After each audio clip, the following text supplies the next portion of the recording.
And our top focus in WION right now. Ukrainian President Volodymyr Zelensky has accused Russia of plotting potential catastrophic attacks on Ukrainian nuclear plants. In his address to world leaders at the UNGA, Zelensky said that Moscow is planning attacks on Kiev's nuclear power plants and infrastructure. Aiming to disconnect the plants from the power grid, Zelensky added that any missile or drone strike or any critical incident in the energy system could lead to a nuclear disaster, warning that a day like that must never come. Recently, I received yet another alarming report from our intelligence. Now Putin does seem to be planning attacks on our nuclear power plants and their infrastructure, aiming to disconnect the plants from the power grid. With the help of satellites, by the way, ladies and gentlemen, satellites of other countries. Russia is getting images and detailed information about the infrastructure of our nuclear power plants. Shortly after the Ukrainian president's remarks, his Russian counterpart, Vladimir Putin, made his most explicit threat over the use of nuclear weapons, saying that Russia would consider such a response to a massive air attack on its soil. The updated version of the document proposes that aggression against Russia by any non-nuclear weapon state, but with the participation or support of a nuclear weapon state, should be regarded as a joint attack on the Russian Federation. The conditions for Russia's transition to the use of nuclear weapons are also clearly defined. We will consider such a possibility as soon as we receive reliable information about a massive launch of aerospace attack, means, and their crossing of our state border.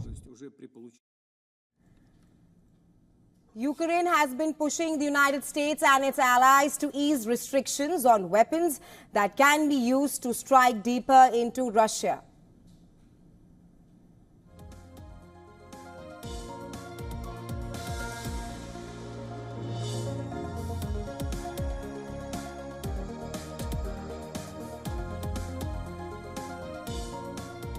Soon after Zelensky's UN address, US President Joe Biden's administration promised new military aid for Ukraine. US Secretary of State Antony Blinken has announced $375 million in military aid for Ukraine.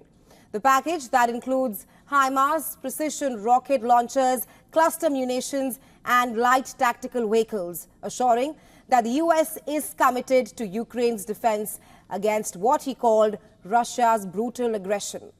Blinken said that Washington would deploy this new assistance as quickly as possible.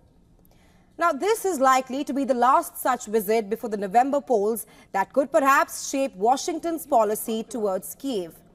Zelensky is slated to meet US President Joe Biden and Vice President Kamala Harris. He will also put forth his victory plan. The aid package comes as Ukraine frets that a second Donald Trump presidency that could loosen US's commitment.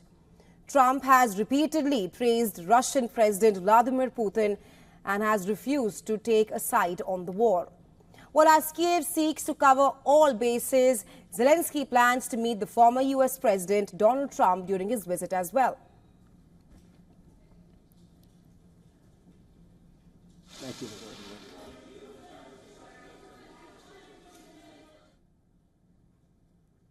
Well, for more on this, we're earlier joined by Charles Kupchan. He's a senior fellow at the Council on Foreign Relations.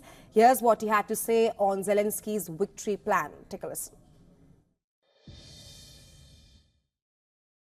Well, we don't really know yet.